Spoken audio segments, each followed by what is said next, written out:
Hi all.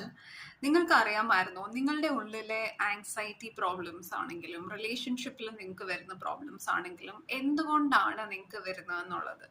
Because നിങ്ങളുടെ inner child, അതായത് നിങ്ങളുടെ ഉള്ളിലെ കുട്ടി, അത് ഹേർട്ടാണ്, അതിന് വേദനയുണ്ട്, അത് ഹെൽപ്പിന് വേണ്ടി സ്ക്രീം ചെയ്യുന്നതാണ് ആങ്സൈറ്റി പ്രോബ്ലംസ് ആയിട്ടും റിലേഷൻഷിപ്പ് പ്രോബ്ലംസ് ആയിട്ടും വരുന്നത്. അതായത് നിങ്ങളുടെ ഉള്ളില് ആ കുട്ടിക്ക് കുട്ടിക്കാലത്ത് മുറിവ് പറ്റിയിട്ടുണ്ട്, ഇമോഷണൽ പെയിൻ, അത് ഹീൽ ആയിട്ടില്ല. അതുകൊണ്ടാണ് നിങ്ങളിപ്പോൾ അഡൾട്ട് ആയതിനു ശേഷവും നിങ്ങൾക്ക് ആങ്സൈറ്റി പ്രോബ്ലംസും റിലേഷൻഷിപ്പിലെ പ്രോബ്ലംസും ഒക്കെ ഉണ്ടാവുന്നത്. ബിക്കോസ് നിങ്ങളുടെ ഇന്നർ ചൈൽഡ് ഹീൽഡ് ആയിട്ടില്ല.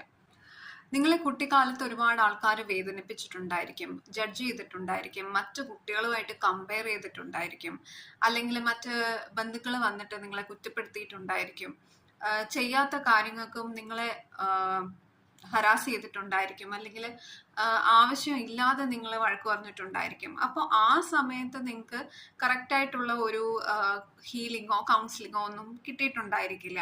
അപ്പോൾ നിങ്ങൾ മുതിർന്നതിന് ശേഷവും ഒരു അഡൾട്ട് ആയതിനു ശേഷവും ഇതേപോലത്തെ ഇമോഷണൽ പ്രോബ്ലംസ് വരുമ്പോൾ അത് എങ്ങനെ ഡീൽ ചെയ്യണം എന്ന് നിങ്ങൾക്ക് അറിയില്ല.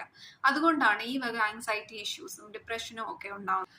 നിങ്ങൾ ഒരുപാട് കാര്യത്തിനെ കുറിച്ച് ഓവർ തിങ്ക് ചെയ്യുന്നുണ്ടായിരിക്കും, അമിതമായിട്ട് ചിന്തിച്ചു കൂട്ടുന്നുണ്ടായിരിക്കും.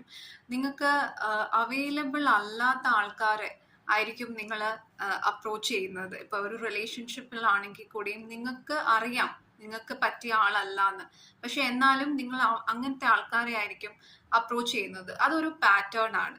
ആ പാറ്റേൺ നിങ്ങൾ ഒരുപാട് വർഷമായിട്ട് ഫോളോ ചെയ്ത് വരുന്നുണ്ട്.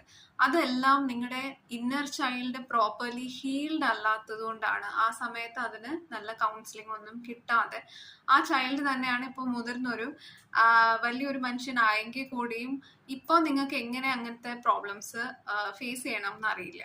നിങ്ങൾ ചിലപ്പോൾ മിക്ക ആൾക്കാരും പറയുന്ന കാര്യങ്ങൾ അവർക്ക് വേണ്ടി ചെയ്തു കൊടുക്കുന്നത് നിങ്ങൾക്ക് അവർക്ക് ചെയ്യണം എന്ന് ആഗ്രഹം ഉള്ളത് കൊണ്ടായിരിക്കില്ല. അവരുടെ ഒരു ലവ്, അക്സെപ്റ്റൻസ്, അല്ലെങ്കിൽ നിങ്ങളെ അവരുടെ ഒരു ഗ്രൂപ്പിന്റെ ഭാഗമായിട്ട് നിങ്ങളെ അക്സെപ്റ്റ് ചെയ്യണം എന്ന് വിചാരിച്ചിട്ടായിരിക്കും നിങ്ങൾ അവരോട് പല കാര്യങ്ങൾക്കും യെസ് പറയുന്നത്. അല്ലാതെ ഉള്ളിൽ നിന്ന് നിങ്ങൾക്ക് താല്പര്യം ഉള്ളത് കൊണ്ടായിരിക്കില്ല.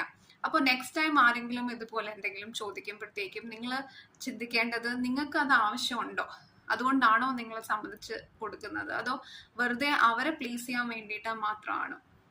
ഇങ്ങനത്തെ അവയർനെസ്, മെന്റൽ ഹെൽത്ത് അവയർനെസ് വീഡിയോസിനായി ചാനൽ സബ്സ്ക്രൈബ് ചെയ്യുക, നോട്ടിഫിക്കേഷൻ ബെല്ലൈക്കൺ പ്രസ് ചെയ്യുക.